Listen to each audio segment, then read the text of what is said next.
여러분 모두를 주님의 이름으로 환영하고 사랑하고 축복합니다. 함께 인사하시겠습니다. 샬롬. 주님의 평화가 함께 하시기를 바랍니다. 자, 명절 잘 보내신 줄로 믿습니다. 자, 오늘은 끈기 있는 믿음이라고 하는 제목을 가지고 오늘 본문의 말씀을 중심으로 함께 말씀을 나누도록 하겠습니다. 이 끈기라고 하는 것은 믿음의 근력이다, 이렇게 표현할 수 있습니다. 끈기는 포기하지 않는 힘을 가리켜 말합니다. 끝까지 달리는 끈기 있는 선수만이 결승선을 통과하는 영광을 누리게 되는 거죠. 우리 성도들도 동일합니다. 이 땅에서의 삶이 어떤 고난과 역경과 환난 가운데 나아가는 길일지라도 끈기 있게 믿음을 지켜나가면 영원한 천국의 결승 테이프를 끊게 되고 영원한 생명의 나라에 도달하는 복을 받게 될 줄로 믿습니다. 우리가 이 땅에 태어날 때 받아가지고 오는 수많은 우수한 DNA들, 또는 환경과 조건들, 지능이나 재능이나 어떤 능력들, 또 우리가 이 땅을 살면서 나름대로 쌓게 되는 수많은 이런 커리어들, 이런 모든 것들보다도 결국 끝까지 견디는 힘, 끝까지 버티는 힘, 끝까지 달려가는 힘, 이것이 바로 우리의 인생을 완성하고 성공케 하는 힘이 되는 줄로 믿습니다. 그것이 바로 끈기의 힘인 것입니다. 우리 성도에게 이 끈기라고 하는 것은 영적인 체력이다, 이렇게 말할 수 있습니다. 끈기 있는 성도는 실패할 수 없습니다. 여러분, 이 사실을 믿으시기 바랍니다. 끈기 있는 성도라면 실패가 웬 말이냐, 있을 수 없는 얘기예요. 끈기 있는 성도는 반드시 승리하게 되어 있습니다. 반드시 복을 받게 되어 있습니다. 반드시 놀라운 성취를 이루게 되어 있습니다. 그러므로 여러분, 우리 끈기 있는 성도가 되기로 결단하시길 바랍니다. 끈기 있는 믿음의 소유자가 되게 해달라고 주 성령의 능력을 의지함으로 기도하시길 바랍니다. 왜냐고 하면 이 믿음의 세계에서는 포기가 패배이기 때문에 그래요. 이 패배의 유일한 길이 포기입니다. 그러니까 포기를 포기하면 결국 승리하게 되는 거예요. 여러분, 포기를 포기하시고 결국은 승리하는 성도가 되시기를 주님의 이름으로 축원합니다. 끈기 있는 믿음은 응답의 때까지 버티는 능력이 된다는 사실을 믿으시기 바랍니다. 성경이 말씀하는 이 끈기라고 하는 것은 어떤 고난과 역경 중에라도 견디는 힘을 가리켜 끈기다 이렇게 말하게 되고요. 그리고 끝까지 우리를 구원하신 주님을 붙잡고 달려가는 이런 믿음의 정신을 가리켜 끈기다라고 말하게 되는 것입니다. 그 힘은 바로 성령 충만함 가운데 우리에게 임하게 됩니다. 우리 날마다 기도해야 됩니다. 성령 충만하도록 기도하시기 바랍니다. 오직 그것만이 우리를 끈기 있게 하고 그 끈기의 힘으로 우리 끝까지 우리가 버텨낼 수 있게 되는 것입니다. 여러분, 마지막 때 이 세상의 유혹이 점점 더 교활해지고 사단의 역사가 점점 간교해지고 있어요. 이럴 때일수록 우리 성도들은 더욱더 끈기를 발휘해야 할 줄로 믿습니다. 더욱더 끈질기게 기도하시고 끈기 있게 하나님 말씀 통독하시고 하나님의 진리를 끈기 있게 매달려 살아가시기를 바랍니다. 그것이 우리에게 진정한 승리가 된다는 사실을 깨달아야 합니다. 오늘 우리는 이 끈기 있는 믿음으로 위대한 하나님의 기적과 승리를 맛본 한 여인의 이야기를 함께 살펴보고자 합니다. 이 여인에게서 우리가 발견할 수 있는 것은 바로 끈기 있는 믿음이라는 거예요. 비록 이방 여인이었지만 모두가 다 무시하고 멸시할 수밖에 없는 그런 믿음은커녕 지옥의 불쏘시개라고 여겨지던 이방 여인이, 멸시천대 받을 수밖에 없는 이방 여인이 끈기 있는 믿음의 소유자였다는 사실이고, 그 믿음이 주님께로부터 내 믿음이 크도다라고 칭찬받는 믿음이 되었다는 사실이고, 그 믿음으로 그의 딸이 귀신 들린 병에서 고침받아 승리하는 놀라운 복을 받게 하는 놀라운 기적의 주인공이 되었다는 이 사실을 오늘 성경이 말씀하고 있는데요, 이 성경에서 말씀하고 있는 이 여인이 품었던 끈기 있는 믿음을 우리 모두도 소유하게 되기를 간절히 소망합니다. 자, 끈기 있는 믿음 첫 번째는 상황을 넘어서는 것이 끈기 있는 믿음이라는 것입니다. 끈기 있는 믿음을 갖게 되면 아무리 절박하고 힘든 상황일지라도 넘어갈 수 있습니다. 뛰어넘을 수 있어요. 초월할 수 있어요. 오늘 이야기의 주인공은 수로보니게 여인입니다. 가나안 여인이라고도 말하죠. 이 지역은 바로 오늘날의 레바논 지역, 두로와 시돈이라고 하는 성서에 등장하는 두 항구를 중심으로 해서 무역업을 하던 부유한 지역이 바로 이 지역입니다.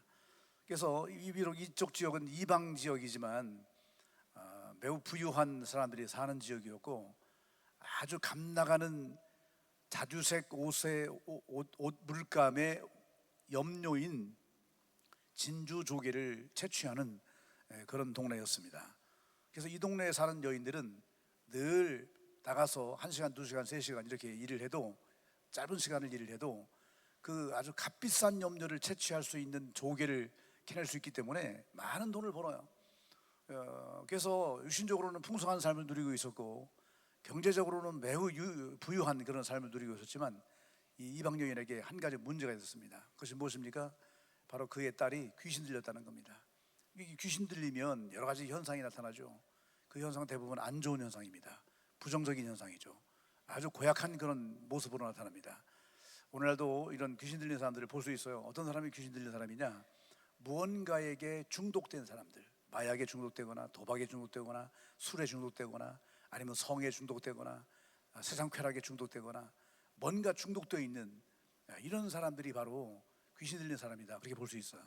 또 영적으로 볼 때 뭔가 더럽고 추악하고 패역하고 악독한 이런 일을 일삼는, 뭐 사람을 막 죽이기를 밥 먹듯이 죽이고, 막 사람을 막 그냥 고통과 절망에 빠뜨리고, 남을 막 속이고 이런 데 능한 이런 사람들이 대부분 본인의 정신으로 그러겠어요. 사람이라면 본인의 정신으로 그렇게 안 하죠. 그의 마음을 사단이 주장하고 있는 겁니다. 그의 마음 가운데 사단이 더러운 귀신을 보내서 그 귀신의 지배를 받게 하는 거예요. 그래서 이 수로보니 여인의 딸도 귀신 들려서 정말 인생이 완전히 망가지고 있는 겁니다. 여러분, 어떤 부모가 자기 딸이, 사랑하는 딸이 완전히 귀신 들려 인생이 망가지는 그런 모습을 바라볼 때 안타깝지 않을 부모가 어디 있겠습니까? 얼마나 안타깝고 얼마나 절망스러웠을까요? 부모라면 누구나 다 동일한 마음이죠. 내 자녀가 조금만 어디가 아파도 안타깝고요, 뭐가 좀 잘 안 돼도 안타깝고요, 정말 실망스럽고 절망스럽고, 자녀의 문제로 고통당하는 분들이 얼마나 많습니까? 이 수로보니 여인도 마찬가지입니다. 비록 이방 여인이었지만 이방 여인도 모정이 있는 거예요. 모정이. 엄마로서 딸이 귀신 들려 고통 가운데 살아가고 있는 모습을 바라볼 때 정말로 절망스럽죠. 모든 조건이 다 좋아도, 아무리 많은 돈을 버는 그런 풍요의 삶을 누린다 할지라도 자녀가 고통당하는 그런 상황이 닥쳐온다면 부모들은 무력해질 수밖에 없는 것입니다. 자, 그런데 이 여인이 그런 가운데 예수님에 대한 소문을 들었어요. 자, 예수님이 정말 수많은 기적을 행하시는 주님이세요. 귀신 들린 자들의 귀신을 쫓아내서 정상인으로 만들어 주시고, 또 수많은 병자들을 고쳐 주시고, 그런데 그 주님이 바로 자기 동네로 오신다, 이런 소문을 들은 겁니다. 이 소문을 들을 때에 정말 그 주님을 만나기만 하면 좋겠다. 그러면 내 딸이 더 이상 고통에 빠지지 않아도 되는데, 내 딸이 귀신 들려 저렇게 고통 가운데 망가진 인생 살지 않아도 되는데 주님 만났으면 좋겠다, 이런 강렬한 희망이 있었는데, 그런 세상에 그런 주님이 지금 자기가 살고 있는 동네로 오신다는 거예요. 얼마나 반가웠을까요? 그녀는 한달음에 달려갑니다. 그리고 멈추지 아니하고 주저하지 아니하고 망설이지 아니하고 외치기 시작합니다. 다윗의 자손이여, 나를 불쌍히 여기소서. 간절하게 외치는 겁니다. 절박한 심정으로 외치는 거예요. 그러나 예수님은 아무런 말씀도 응답도 하지 아니하십니다. 여인을 쳐다보지도 아니하십니다. 관심도 갖지 아니하십니다. 묵묵히 자기의 길만 가시고 자기의 일만 행하시는 겁니다. 그리고 이따가 제자들은 뭐라고 말합니까? 시끄럽다, 웬 이방 여인이 떠드냐? 이방 여인은 구원의 자격이 없다, 떠들지 마라, 잠잠해라, 방해된다. 조용히 하도록 잠깐만 옆에서 막 다그치고 말리고, 만남 자체가 거절되는 겁니다. 만남의 조건이 안 되는 거예요 지금요. 그럼에도 불구하고 이 여인은 물러서지 않았습니다. 멈추지 않습니다. 포기하지 않아요. 계속 외칩니다. 계속 부르짖습니다. 다윗의 자손이여 나를 불쌍히 여기소서. 그럼에도 불구하고 여전히 주님은 응답하지 않았어요.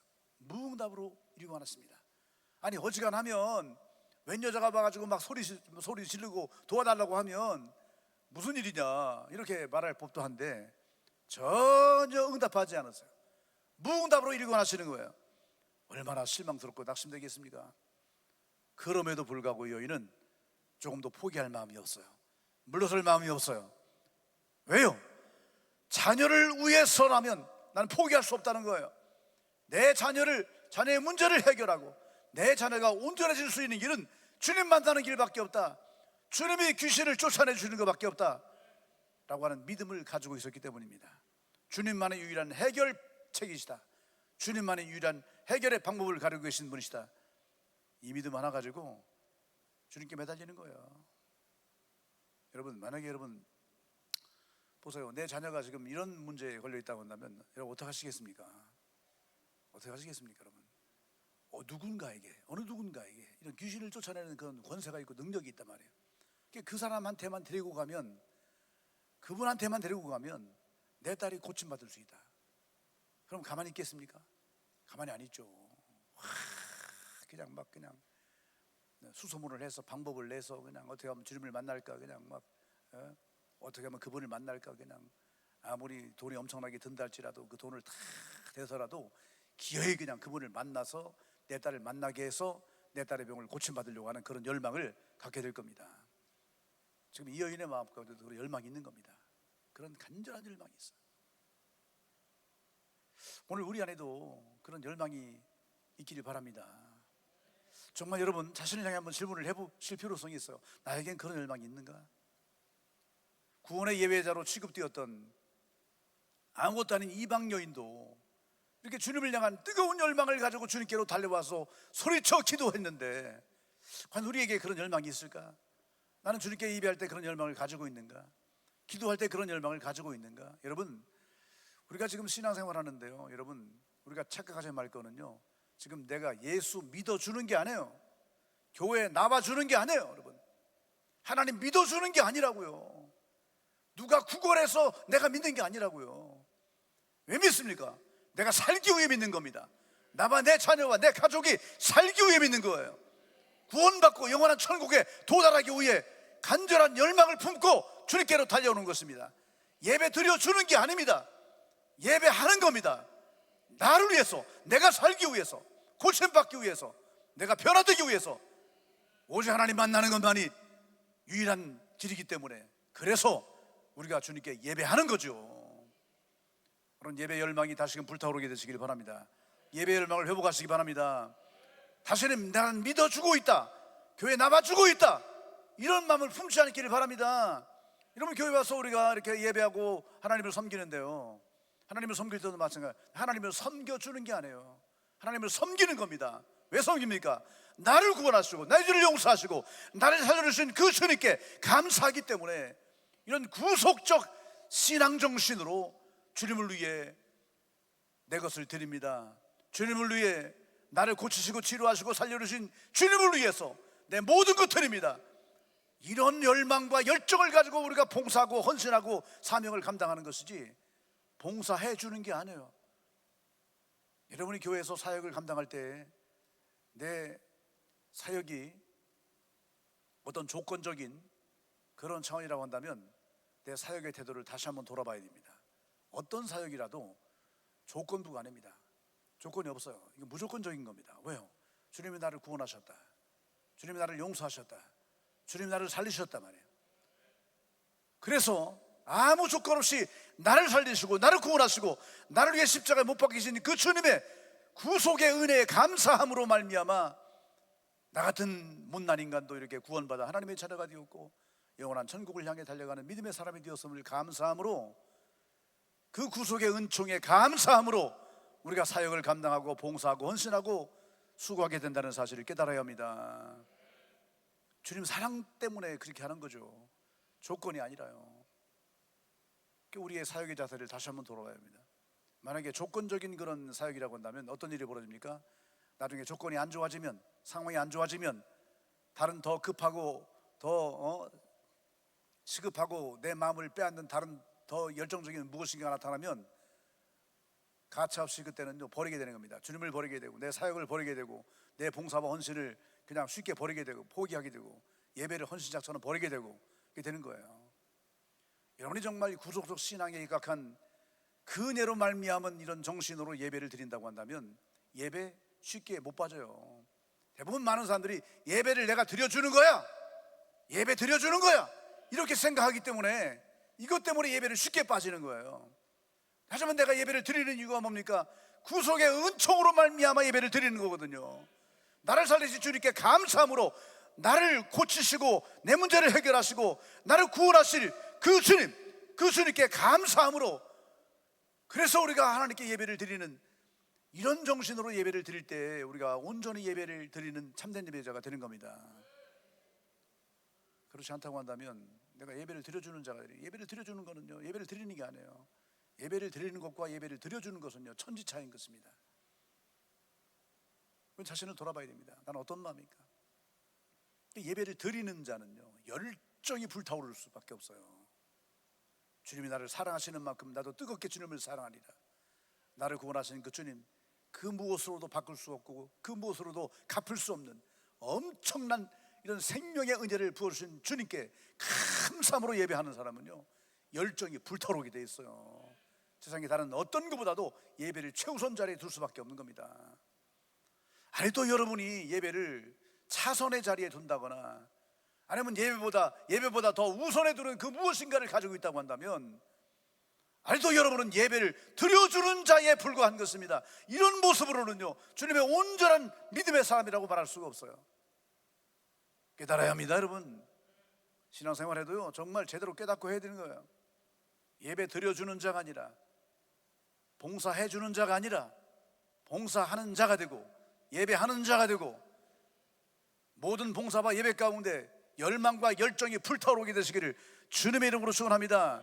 그러니까 이 여인 보세요. 주님께 그렇게 살려달라고 도와달라고 부르짖는데도 불구하고 주님이 무응답으로 일관하시잖아요. 근데 무응답으로 일관함에도 불구하고 이 여인 가운데 열망이 있는 겁니다. 무슨 열망입니까? 주님이 고쳐주시리라 말이에요. 주님이 해결해 주시리라 말이에요. 우리 주님만이 나의 문제를 해결하시리라, 내 딸의 문제를 고쳐주시리라, 이런 열망이 불타올랐기 때문에 멈추지 않는 겁니다. 포기하지 않고 계속 전진하는 거예요. 어떤 세상 환경 때문에, 조건 때문에, 사람 때문에 쉽게 믿음을 포기하는 그런 분들이 많이 계시죠. 부끄러운 줄 알아야 됩니다, 여러분. 그건 참된 믿음이 아닌 겁니다, 여러분.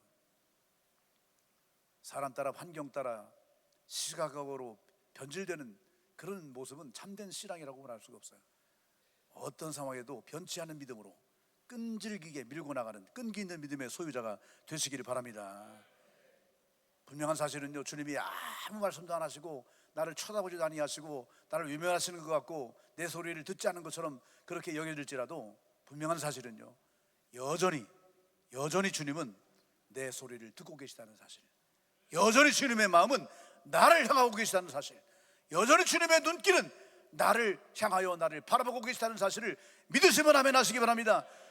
그래서 우리는 나를 바라보시는 주님, 나를 항상 들으시는 주님, 내 소리에 귀 기울이시는 주님, 그 주님을 믿고 그 주님을 향한 열망을 가지고 어떤 방해가 있을지라도, 어떤 어려운 환경이 있을지라도, 어떤 실망스러운 상황이 벌어진다 할지라도 끝까지 열망을 가지고 주님을 향해 달려가야 할 줄로 믿습니다. 여러분, 끈기라고 하는 것은 무응답 속에서도 외치는 정신인 것입니다. 여러분, 무응답 중이라도 실망하지 말고 외치시기 바랍니다. 다윗의 자손이여, 주님이시여, 나의 구원자시여, 늘 외치고 선포하시기를 바랍니다. 반드시 하나님이 들으시고 응답하실 것입니다. 그럴 때가 올 것입니다. 여러분, 지금 여러분 생각에 하나님은 지금 침묵하시는 하나님이시여, 나에게 침묵하고 계셔. 여러분, 침묵도 응답의 한 부분임을 깨달아야 합니다. 하나님의 침묵이 나를 버리신다는 뜻이 아니에요. 때가 될 때를 기다리시는 겁니다. 내가 온전히 주님 앞에 세워지기를 기다리시는 거예요. 아멘. 하나님은 침묵 속에서도 여전히 우리의 믿음을 보고 계시다는 사실을 믿으시기 바랍니다. 그러므로 끈기 있는 믿음으로 멈추지 말고 계속 전진하는 그런 성도가 되시기를 주님의 이름으로 축원합니다. 두 번째로 끈기 있는 믿음이라고 하는 것은 거절도 기회로 본다는 겁니다. 이 여인은 주님의 거절을 기회로 봤어요. 잘 보세요. 드디어 예수님께서 이 여인 하도 그냥 다윗의 자손이여 그냥 아무리 말려도 누가 못하게 해도 계속 막 부르짖으니까 주님께서 이제 드디어 입을 여십니다.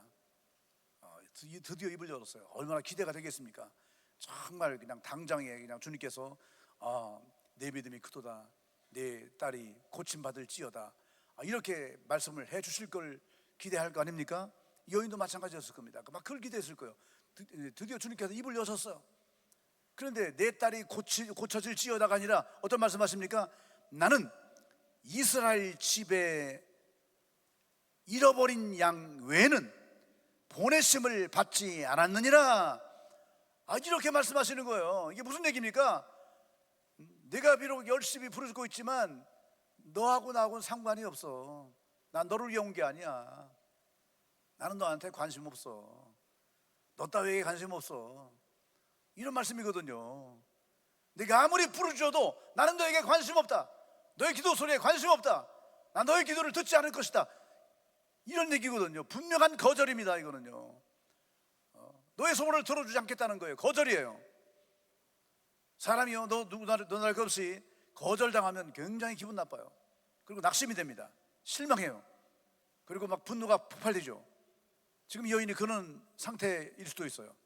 분명한 그런 거절의 의사를 주님이 밝히셨어요. 내가 여기 온 목적은 너를 위해 온 게 아니야. 네가 아무리 부르짖어도 나는 너와 상관이 없어. 이렇게 말씀하시는 거예요. 이때 여인이 어떤 자세를 보입니까? 놀랍게도 여인이요, 낙심하지 않았어요. 화를 내지도 않았어요. 어떻게 합니까?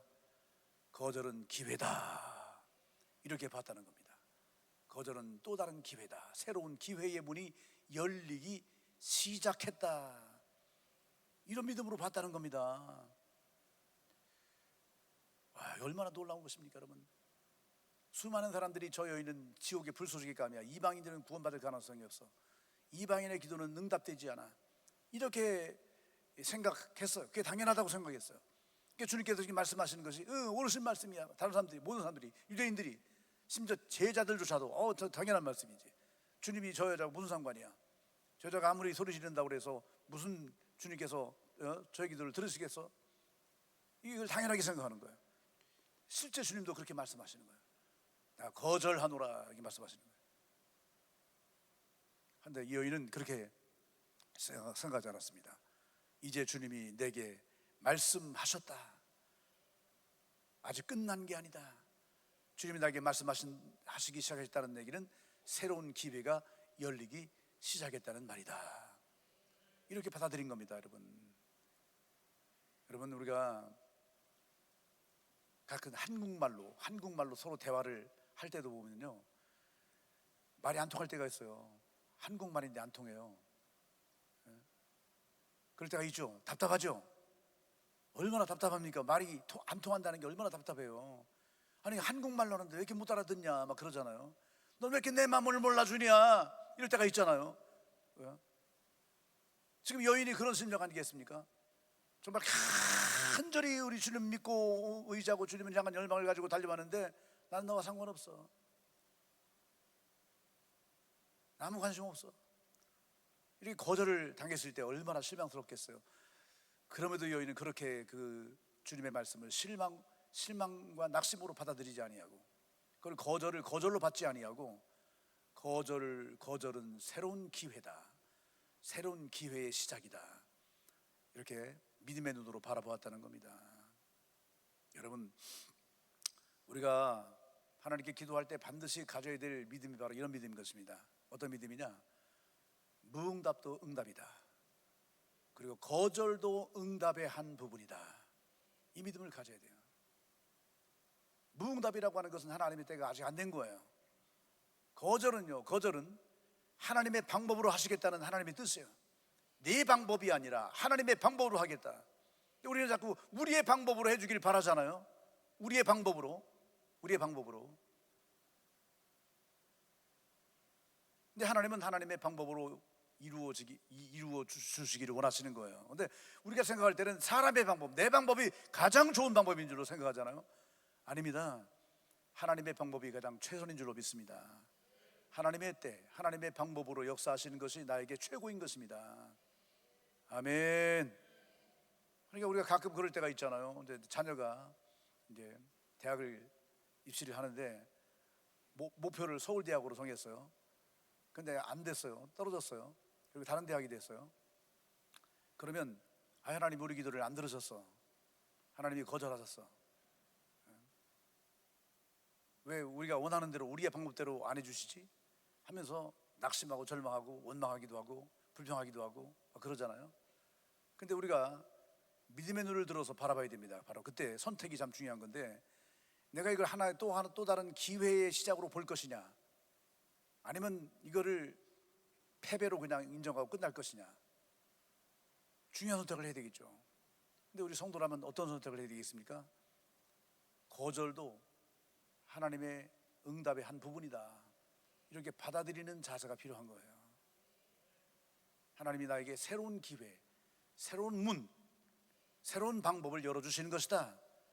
자, 그런데 하나님의 방법과 하나님의 뜻은 내 뜻과 내 방법보다도 훨씬 더 뛰어나시다. 하나님의 뜻이 최선이다, 하나님의 방법이 최고다 라고 하는 믿음의 눈으로 바라볼 수 있어야 되는 것입니다. 그래 우리가 하나님의 뜻 가운데로 나갈 수가 있게 되는 거예요. 여러분, 하나님은 가끔 우리에게 기도할 때 NO 하시죠. NO. 무응답 내지는 거절로 그렇게 대답을 하십니다. 그런데 하나님이 그렇게 NO라고 하셨다고 해서 모두에 끝난 게 아니에요. 기도를 응답하지 않은 게 아니란 말이죠. 하나님이 NO 하실 때는요, 분명히 기억하십시오. 하나님이 지금 나의 기도에 NO 하셨다. NO 그렇게 말씀하셨다. 하나님이 NO 하시는 그 뜻과 섭리와 이유가 무엇이냐? 더 큰 예스를 준비하고 계시다는 사실입니다. 그냥 무조건 NO가 아닙니다. 더 큰 예스를 준비하시고 난 다음에 NO 하시는 거예요. 더 크고 더 놀랍고 더 최선이고 더 최고의 길로 인도하시기 위하여 지금 당장 우리의 방법과 뜻대로 구하는 것을 NO 하시는 겁니다. 그래서 진정한 믿음의 사람, 참된 믿음의 사람, 끈기 있는 믿음의 사람이라면 한다면 거절 속에서도 새로운 시작을 볼 수 있어야 하는 거예요.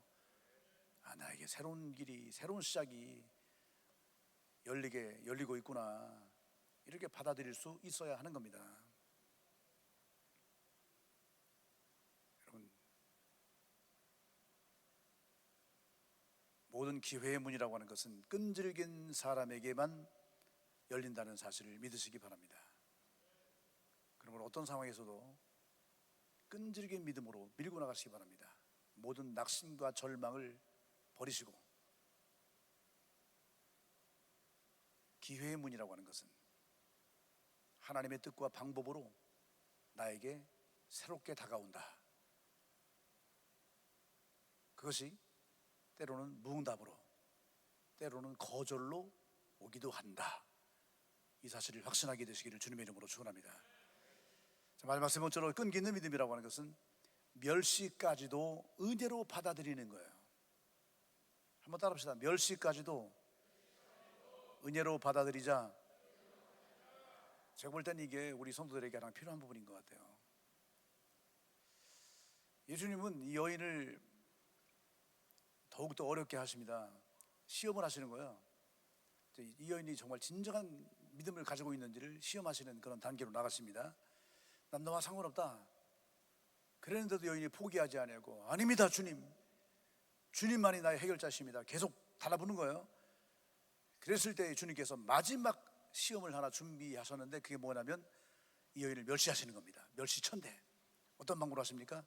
자녀의 떡을 개에게 주는 것이 옳지 않다, 이 말씀을 하세요. 자, 이것이 얼마나 기분 나쁜 얘기인지 여러분 아십니까? 지금 이 자녀는 누굴 말하는 거예요? 이스라엘 백성들을 말하는 거예요.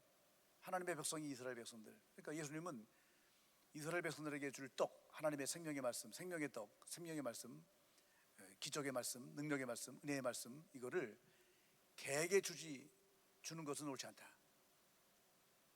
그럼 개가 누굽니까? 이방인들을 말하는 거예요. 지금 이방인도 포함되는 겁니다. 지금 예수님한테 봐서 그렇게 부르짖음이 안타깝게 외치고 간구하고 그냥 절규하는 이런 여인을 향해서 지금 개라고 말하고 있는 거예요. 우리나라 말 보면요, 이 개자가 붙으면 안 좋잖아요. 물론 가끔 요즘 젊은이들은 너무 좋아도 개 좋아 그러는데, 근데 대부분 개자가 붙으면 별로 안 좋아요. 근데 유대인들도 마찬가지입니다. 유대인들의 이 언어 구사도 보면 개자가 들어가는 건 다 안 좋아요.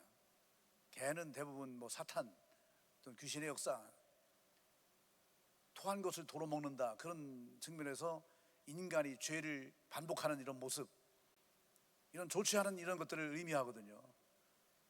자, 그러니까 지금 이렇게 사탄적인 또는 어떤 그런 추악함, 이런 더러움, 이런 것들을 상징하는 그런 개로 이 여인을 그렇게 표현하는 겁니다. 그렇게 지금 아주 멸시하는 거예요. 천대하는 거예요. 엄청난 차별과 혐오를 하고 있는 겁니다. 이거는요, 이 얘기를 들으면요, 몸이 부르르 떨려들면 막 두 주먹이 불 끈져지고 막 그냥 분노를 그냥 못 이겨가지고 막 이를 악물고 이를 갈고 해야 될 그런 상황인 거고요. 그냥 신발장을 벗어가지고 땅에다 팍 패대기를 치고 그냥 에이 더러워서 그냥 하면서 그냥 그러고 욕을 하고 돌아갈 수밖에 없는 그런 일을 이 여인이 지금 주님한테 당하고 있는 거예요. 여러분, 누군가 나를 멸시한다면 여러분 견딜 수 있겠습니까? 아니, 가만히 계신 거 보니까 다 견디는 모양이네. 견디세요. 근데 견디기 어렵죠? 어려워요. 누군가 나에게 조금 이상한 소리만 해도 기분이 나쁜데요. 부부끼리 같이 이렇게 함께 서로 신뢰하고 배려하고 살면서도요, 되게 아내들은 남편을 배려한다는 게 남편을 갖다가 큰애기로 생각해요. 큰애기로. 그래서 자꾸만 그렇게 하면 안 돼, 이렇게 자꾸 잔소리를 하잖아요. 근데 아내의 잔소리가 그게 남편 잘못되라고 하는 소리는 아니잖아요. 다 옳은 소리잖아요. 근데 그 남편 입장에서는 나를 애로 알아? 애로? 나를 애 취급해? 하면서 막 그냥 기분 나쁘다고 뭐라고 하잖아요. 근데 여러분, 우리가 부부끼리 그렇게 말을 해도 좀 뭔가 나를 무시하는 듯한 그런 얘기를 하게 되면 자존심이 상해서 부부끼리도 막 그러잖아요. 더군다나 잘 모르는 사람, 내가 믿고 내가 이렇게 부르짖고 외치면 내 기도를 들어줄 거야, 내 딸을 고쳐줄 거야, 그런 희망을 가지고 희망을 안고 온 여인에게 주님께서 지금 개라고 말씀하고 있어요. 완전한 멸시예요. 이건 무지막지한 그런 멸시예요. 도저히 받아들일 수 없고 인정할 수 없고 도저히 이건 뭐 그냥 갈 수 없는 그런, 이건 정말 분노가 폭발될 수밖에 없는 그런 상황이 온 거예요.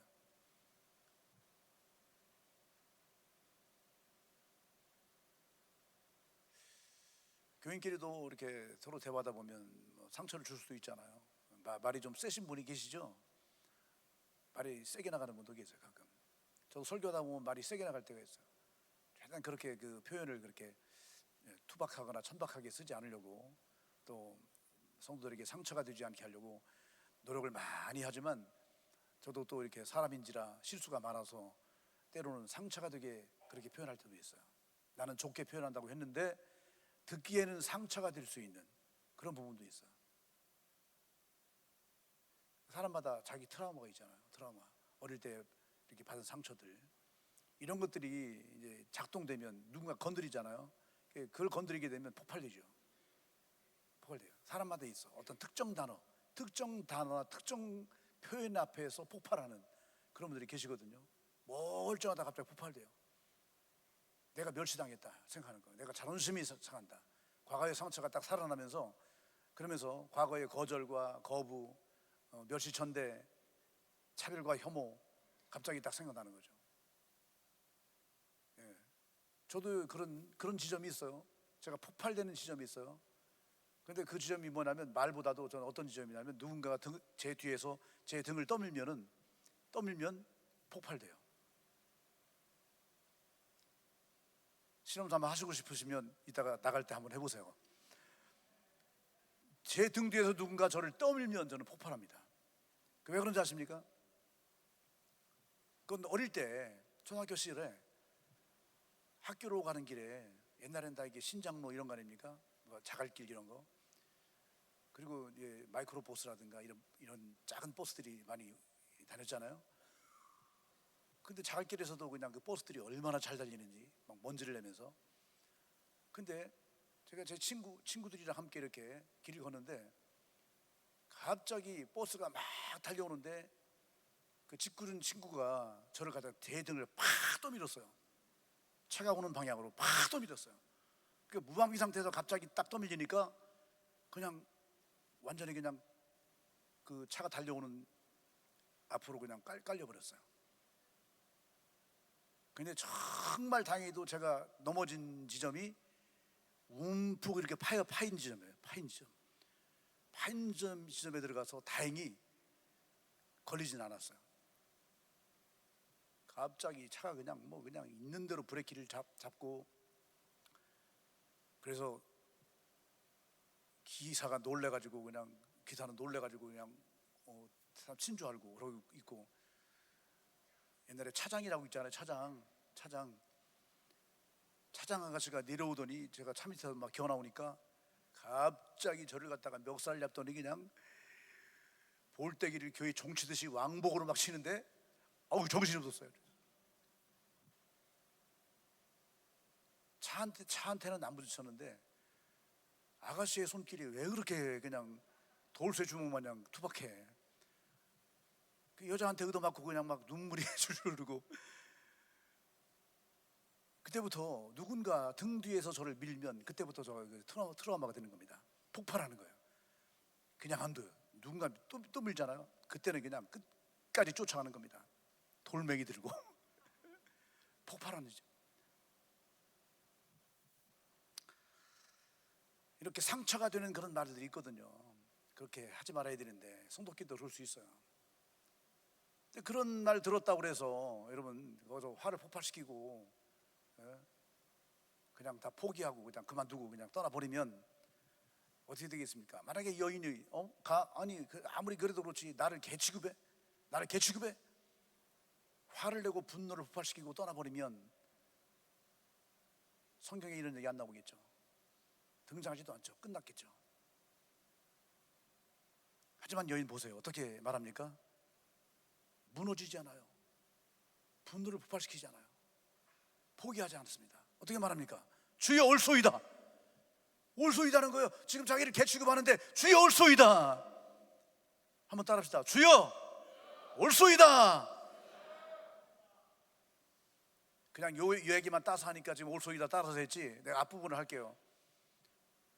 너는 개다. 말이 안 나오잖아요. 다시 한번 해볼게요. 너는 개다. 아니 그걸 따라하지 말고 뒷부분을 하라고. 한번 해볼까요 정말? 근데 계속하면 시험 들 분이 있을 것 같아요. 어쨌든 누군가 나한테 와서 너는 개다 그러면 거기다 대고 올소이다. 맞습니다. 저는 개입니다. 그렇게 할 사람이 누가 있겠어요? 그렇게 못하죠. 당장 어떻게 합니까? 멱살 잡죠? 매다 꽂죠? 큰일 납니다. 근데 여인은 너는 개다 그러는데 주여 올소이다 하는 거예요. 올소이다. 그러면서 하는 말이 그러나 개들도 주인의 상에서 떨어진 부스러기를 먹나이다. 그러니까 자기는 개 맞다는 거예요. 그렇게 천하고 부족한 인간에 불과하다는 거예요. 딸 문제 하나 때문에 낙심하고 절망할 수밖에 없고 딸 때문에 눈물 질 수밖에 없는 연약한 여인에 불과하다는 거예요. 하지만 이런 연약한 인간에게도 주인의 상에서 떨어지는 부스러기 은혜라도 받기를 원합니다.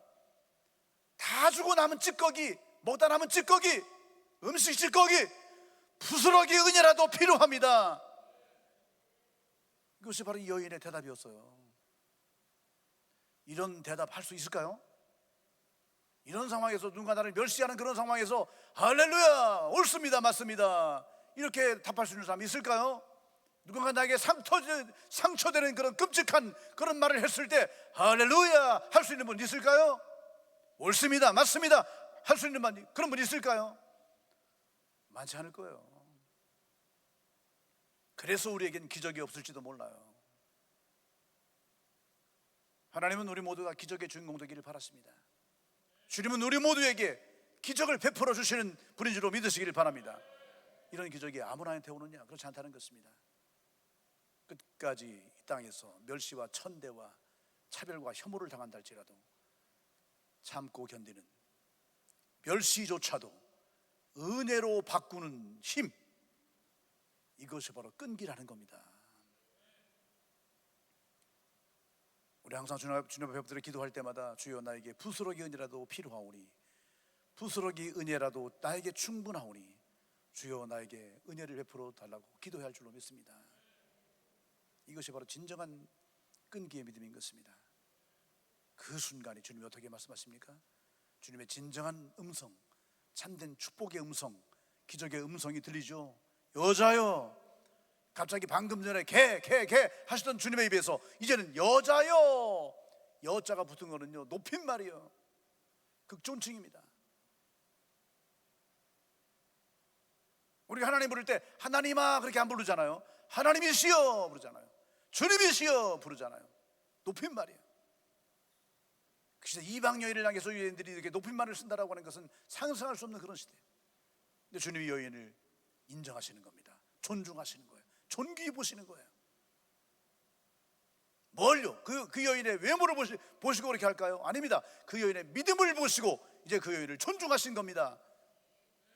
주님께서 우리의 믿음을 보시고 우리를 존귀 여기신다는 사실을 믿으시기 바랍니다. 그러면서 칭찬하시기를 내 믿음이 크도다. 주님이 살아생 전에 그렇게 많은 훌륭한 대단한 사람들을 많이 만나셨지만 그들의 믿음을 칭찬하신 적이 딱 2번밖에 없어요. 근데 2번 다 이방인들에 대한 거, 유대인들은 칭찬받는 사람이 한 명도 없어요. 제자들조차도요 한 번도 내 믿음이 크다 이런 인정 못 받았어요. 오히려 믿음이 적은 자요, 믿음이 적은 자요, 너 믿음이 왜 그거밖에 안 되냐, 왜 의심했느냐. 수제자 베드로조차도 그렇게 예수님한테 혼만 났지 내 믿음이 크도다 이런 말 못 들었거든요. 그때 유대인도 아니고 제자도 아니고 이방인들, 백부장, 그리고 또 하나 수분의 여인. 백부장은 그래도 로마의 백부장이니까, 로마 군인이니까 대단하죠. 세상적으로는 그 사람이 칭찬받은 거는 그럴 수도 있다 이렇게 보여지는데, 이방 여인이 이렇게 주님께 칭찬받는다는 거 이게 보통 일이 아닌 겁니다. 오늘 우리 모두도 이런 칭찬을 받는 은혜가 있기를 바랍니다. 내 믿음이 크도다, 내 믿음이 크도다, 이런 주님의 인정을 받는 우리 모두가 되기를 바랍니다. 자, 그랬을 때 기적은 당연한 겁니다. 주님이 인정하시는 믿음이 되기만 하면 기적은 당연한 거예요. 내 소원대로 되리라. 무슨 말씀입니까? 그 딸을 잘못되게 만드는, 딸의 인생을 망가뜨렸던 그런 더러운 귀신이 그 딸에게서 떠나갔다는 얘기예요. 내 소원대로 되리라. 즉시로 딸이 낫게 되었습니다. 이 수로보르게 여인의 끈기 있는 믿음이 단지 그 딸 한 사람만 고친 걸로 끝나는 게 아니었습니다. 그의 가정을 완전히 고쳤고요, 그 이방인 동네 전체를 고치는 역사와 기적으로 이어집니다. 그리고 하나님의 구원이 모든 이방인들에게도 동일하게 흘러간다는 이런 복음의 문을 활짝 여는 그런 위대한 사건이 된 것입니다. 오늘 저와 여러분에게도 이런 은혜가 있기를 간절히 소망합니다. 끈기 있는 믿음으로 하나님의 기적을 맛보는 복된 삶을 누리게 되시기를 주님의 이름으로 간절히 축원합니다. 오늘 말씀을 정리하겠습니다. 여러분, 끈기 있는 믿음이 기적을 일으킨다는 사실을 우리는 믿습니다. 끈기라고 하는 것은 응답이 없어도 계속 외치는 겁니다. 끈기라고 하는 것은 거절 속에서도 기회를 보는 것입니다. 끈기라고 하는 것은 멸시를 당해도 그 멸시와 천대를 은혜로 받아들이는 믿음의 정신을 가리켜 말합니다. 지금 여러분의 삶에 응답이 없나요? 거절만 있는가요?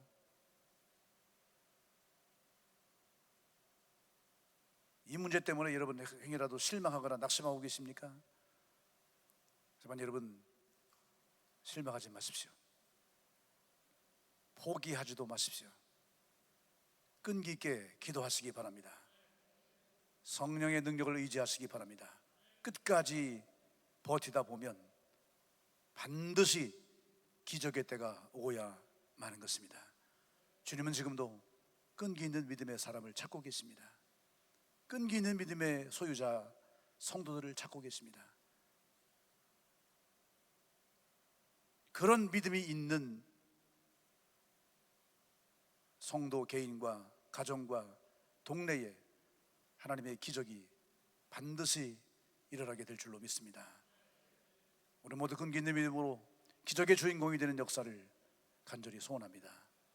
성령님 도와주시고 늘 충만하게 인도해 주시옵소서. 우리 모두가 끈기 있는 믿음으로 기적의 주인공이 되어 하나님의 살아계심을 선포하며 주님의 구원을 온 땅에 증거하는 복된 삶을 누리게 하여 주시옵소서.